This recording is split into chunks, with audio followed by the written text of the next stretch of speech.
Zenithal or slapchop.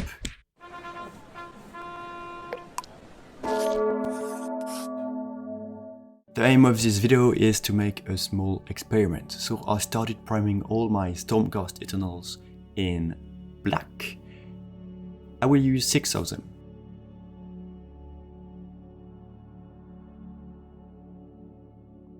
As I want to compare Zenithal and Slapchop and Zenithal plus Slapchop, I did a Zenithal priming on 4 of my Stormcast Eternals, and the 2 that are still in black, I just did the Slapchop technique, and with 2 that had a Zenithal priming, I just did a Slapchop on top as well. For the Slapchop, my technique was really easy. I just did a small dry brush with white on the miniature. You can just see it right now. I did a really light one because I really wanted to see how different it could be with a Zenithal or just a basic black primer. And here is the Slapchop technique with the Zenithal just beneath it. That's a small recap of all the miniatures and what I did to them before the experiment can begin. So I started using my brush to apply contrast paint all over the first 3 miniatures.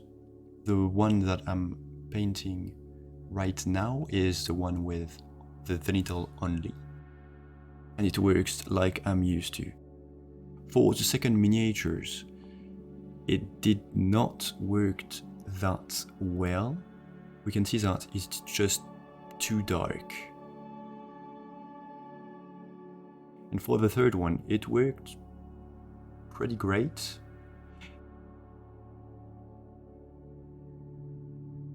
Then I grabbed my airbrush and did exactly the same thing. As before, the first miniatures react just like I'm used to. There's nothing crazy about it.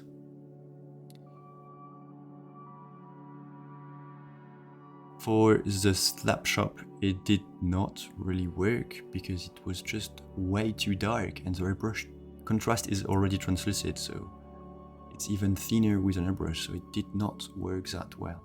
And for the third one, it worked exactly like the Zenithal priming. Here are some side-by-side pictures. That's the first miniature with contrast applied with a brush. I mean, it's completely normal, there's nothing to say about it. For the second miniature, we can see that it's actually way too dark. This could work well for a grim dark miniature paint job, but that's not what I intended to do. The only part that actually covered well was the grey and white part. So if you want to do a grim dark, go ahead, otherwise don't go with a dark primer. For the third miniature, it worked very well. I did not expect, because it's almost like the first one, except that the edges are really brighter. We can see it on his shoulder pads. The contrast paint acted like a glaze and it's perfect. That's what I was looking for. I'm actually quite surprised. For the first airbrush miniature, so the one with just a Zenithal highlight, contrast just worked the way it does. Usually there's nothing crazy about it. For the one with the Slapchop, it does not work.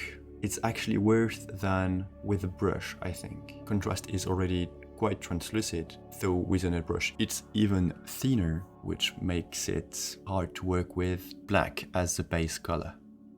And for the last miniature, unfortunately, it just looks like the one with the Zenithal priming. So I'm quite upset because it's so much easier to apply contrast paint with an airbrush than with a brush.